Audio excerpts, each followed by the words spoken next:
ಎಲ್ಲರಿಗೂ ನಮಸ್ಕಾರ. ನಾನು ನಿಮ್ಮ ಪ್ರಭಾಕರ. ಈ ತಮಿಳುನಾಡಿನ ಕೆ ಅಣ್ಣಾಮಲೈ ಅವರ ಬಗ್ಗೆ ಒಂದೆರಡು ಮಾತಾಡಬೇಕು ಅಂತ ಅನಿಸಿದೆ. ಈ ಅಣ್ಣಾಮಲೈ ಅವರು ಭಾರತೀಯ ಜನತಾ ಪಾರ್ಟಿಯನ್ನು ಪ್ರತಿ ಹಂತದಲ್ಲೂ ಕೂಡ, ಅವರು ಭಾರತೀಯ ಜನತಾ ಪಾರ್ಟಿಗೆ ಸೇರ್ಪಡೆ ಆದಾಗಿನಿಂದಲೂ ಕೂಡ ಒಂದಲ್ಲ ಒಂದು ರೀತಿಯಲ್ಲಿ ಒತ್ತಡದ ತಂತ್ರಗಾರಿಕೆಯನ್ನು ಅನುಸರಿಸಿರ್ತಕ್ಕಂಥದ್ದನ್ನು ನಾನು ನೋಡಿದ್ದೇವೆ. ಈಗ ನೋಡಿ, ಇತ್ತೀಚೆಗೆ ರಾಜ್ಯಸಭಾ ಚುನಾವಣೆಗೆ ದಿನಾಂಕ ನಿಗದಿಯಾಗಿದೆ. ಈ ಸಮಯದಲ್ಲಿ ನನ್ನನ್ನು ರಾಜ್ಯಸಭಾ ಸದಸ್ಯರನ್ನು ಮಾಡಲಿಲ್ಲ ಅಂಥೇಳಿ ಬ್ಲ್ಯಾಕ್ ಮೇಲ್ಗಿಳಿದ್ರು.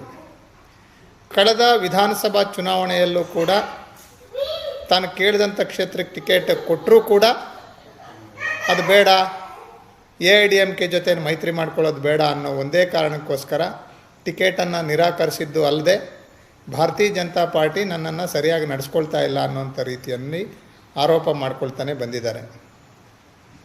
ಆದರೆ ಒಬ್ಬ ನಿವೃತ್ತ IPS ಅಧಿಕಾರಿಯಾಗಿ ಭಾರತೀಯ ಜನತಾ ಪಾರ್ಟಿಗೆ ಸೇರ್ಪಡೆ ಆದಾಗಿನಿಂದಲೂ ಕೂಡ ಪಕ್ಷ ಎಲ್ಲವನ್ನೂ ನೀಡಿತ್ತು. ತಮಿಳುನಾಡಿನಲ್ಲಿ ಅನೇಕ ಘಟಾನುಘಟಿ ನಾಯಕರು, ಜಾನ ಕೃಷ್ಣಮೂರ್ತಿ ಅಂತ ನಾಯಕರನ್ನು ಕೊಟ್ಟಿರ್ತಕ್ಕಂಥ ನಾಡು ತಮಿಳುನಾಡು. ಭಾರತೀಯ ಜನತಾ ಪಾರ್ಟಿಯ ರಾಷ್ಟ್ರೀಯ ಅಧ್ಯಕ್ಷರಾಗಿ ಕಾನೂನು ಮಂತ್ರಿಗಳಾಗಿ ಕೆಲಸ ಮಾಡಿರ್ತಕ್ಕಂಥ ಜಾನ ಕೃಷ್ಣಮೂರ್ತಿಯವರು ಭಾಳ ಹಿರಿಯರು, ನಮಗೆಲ್ಲ ಕೂಡ ಮೇಲ್ಪಂಕ್ತಿ ಹಾಕಿಕೊಟ್ಟಿರ್ತಕ್ಕಂಥ ನಾಯಕರಲ್ಲಿ ಅಗ್ರಗಣ್ಯರಾಗಿ ಇವತ್ತು ಕೂಡ ಭಾರತೀಯ ಜನತಾ ಪಾರ್ಟಿ ವಲಯದಲ್ಲಿ ಉಳಿದಿದ್ದಾರೆ. ಅಂಥ ನಾಡಿನಿಂದ ಬಂದಿರತಕ್ಕಂಥ ಈ ಕೆ ಅಣ್ಣಾಮಲೈ ಒತ್ತಡದ ತಂತ್ರಗಾರಿಕೆ ಮೂಲಕ ಭಾರತೀಯ ಜನತಾ ಪಾರ್ಟಿಯನ್ನು ಕಟ್ಟಾಕ್ಬೋದು, ನನ್ನ ಕೆಲಸ ಕಾರ್ಯಗಳನ್ನು ಮಾಡ್ಕೊಳ್ಬೋದು, ಅಧಿಕಾರ ಪಡ್ಕೊಳ್ಬೋದು ಅನ್ನೋ ಭ್ರಮೆನಿಂದ ಕೊನೆ ತನಕನೂ ಹೊರಗೆ ಬರಲೇ ಇಲ್ಲ. ಪೊಲೀಸ್ ಸ್ಟೈಲ್ನಲ್ಲಿ ಪಕ್ಷ ಸಂಘಟನೆ ಮಾಡಲಿಕ್ಕೆ ಸಾಧ್ಯ ಆಗುತ್ತೇನ್ರಿ? ಎಲ್ಲರೂ ಉಂಟ ಇದು? ರಾತ್ರಿ ಹಗಲು ಅಂದೇ ಕೆಲಸ ಮಾಡಿ ದಿನದ 24 ಗಂಟೆಯೂ ಕೂಡ ಕೆಲಸ ಮಾಡಿರ್ತಕ್ಕಂಥ ಲಕ್ಷಾಂತರ ಕಾರ್ಯಕರ್ತರು ತಮ್ಮ ಪಾಕೆಟ್ ಮನಿನ ಹಣವನ್ನು ಸಂಘಟನೆಗೆ ಹಾಕ್ಕೊಂಡು ಕೆಲಸ ಮಾಡಿರ್ತಕ್ಕಂಥ ಉದಾಹರಣೆಗಳು ನಮ್ಮ ಕಣ್ಣು ಮುಂದಿದೆ. ಆದರೆ ಈ ಮನುಷ್ಯ IPS ಅಧಿಕಾರಿಯಾಗಿ ರಾಜೀನಾಮೆ ಕೊಟ್ಕೊಳ್ಳೆ ಅಧಿಕಾರ ಸಿಕ್ತು, ರಾಜ್ಯಾಧ್ಯಕ್ಷರಾದರು. ರಾಜ್ಯಾಧ್ಯಕ್ಷರಾದ ಕೂಡಲೇ ನನಗೆ ಥ್ರೆಟ್ ಇದೆ ಅಂಥೇಳಿ Z+ ಸೆಕ್ಯೂರಿಟಿ ತಗೊಂಡು ಇಡೀ ರಾಜ್ಯ ಸಂಚಾರ ಮಾಡಿದ್ದೇ ಬಿಟ್ಟರೆ ತಳಮಟ್ಟಕ್ಕೆ ಹೋಗಿ ಸಂಘಟನೆ ಮಾಡಿರ್ತಕ್ಕಂಥದ್ದು ನಾವು ಕಾಣಲೇ ಇಲ್ಲ.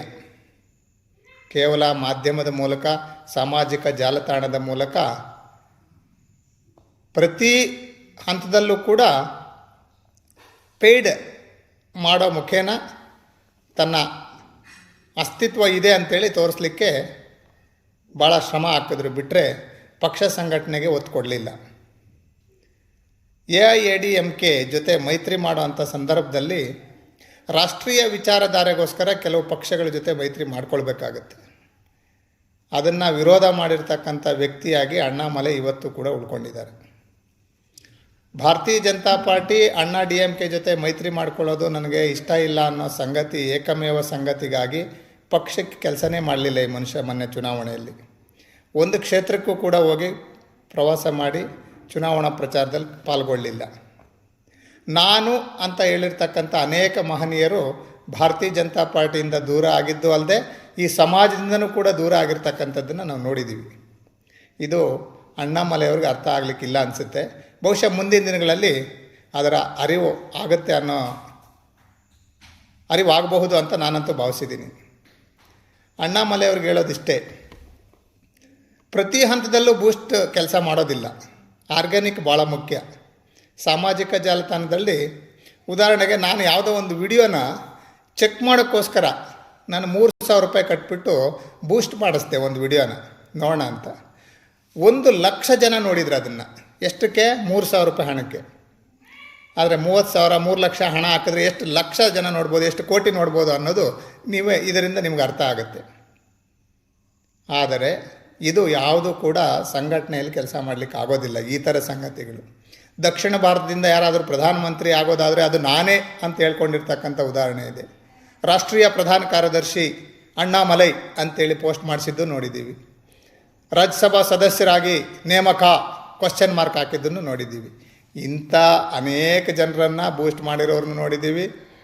ಕೆಲಸ ಮಾಡದೆ ಕೇವಲ ಮಾಧ್ಯಮಗಳಲ್ಲಿ ಮಾತಾಡಿರೋನು ನೋಡಿದ್ದೀವಿ. ಇದ್ಯಾವುದು ಅಣ್ಣಾಮಲೈ ಕೆಲಸ ಮಾಡೋದಿಲ್ಲ. ದಯವಿಟ್ಟು ನಿಮ್ಮ ವಿಚಾರ, ವ್ಯಕ್ತಿತ್ವ, ನಿಮ್ಮ ಘನತೆ, ಗೌರವ ಏನಿದ್ರೂ ಕೂಡ ವಿಚಾರಕ್ಕೋಸ್ಕರ ಕೆಲಸ ಮಾಡಿದಾಗ ಮಾತ್ರ ನಿಮ್ಮ ಗೌರವ ಜಾಸ್ತಿ ಆಗುತ್ತೆ. ಬಿಟ್ಟರೆ ಅದರಲ್ಲಿ ಸ್ವಾರ್ಥತೆ ತುಂಬಿದ್ದಾಗ ತ್ಯಾಗಕ್ಕೆ ಮಾತ್ರ ಬೆಲೆ ಇದೆ. ಈ ಸಮಾಜದಲ್ಲಿ ಸ್ವಾರ್ಥಕ್ಕೆ ಬೆಲೆ ಇಲ್ಲ ಅಂತಕ್ಕಂಥ ಉದಾಹರಣೆ ನಮ್ಮ ಕಣ್ಮುಂದೆ ಸಾಕಷ್ಟಿದ್ದಾವೆ.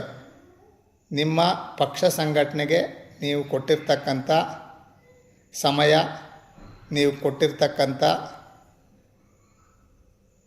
ನಿಮ್ಗೆ ಕೊಟ್ಟಿರ್ತಕ್ಕಂಥ ಸಮಯಕ್ಕೆ ತುಂಬ ಗೌರವ ಇತ್ತು. ಅದನ್ನು ಸರಿಯಾಗಿ ಸದುಪಯೋಗ ಮಾಡಿಕೊಳ್ಳದೆ ಇವತ್ತು ನೀವು ಕೆಳಗೆ ಬಿದ್ದಿದ್ದೀರಿ. ಮುಂದಿನ ದಿನಗಳಲ್ಲಿ ಭಾರತೀಯ ಜನತಾ ಪಾರ್ಟಿ ಜೊತೆ ಇದ್ದರೆ ನನಗೆ ಒಳ್ಳೆಯದಾಗ್ತಿತ್ತು ಅನ್ನೋಂಥ ಆ ಮಾನಸಿಕತೆ ನಿಮಗೆ ಬರುತ್ತೆ.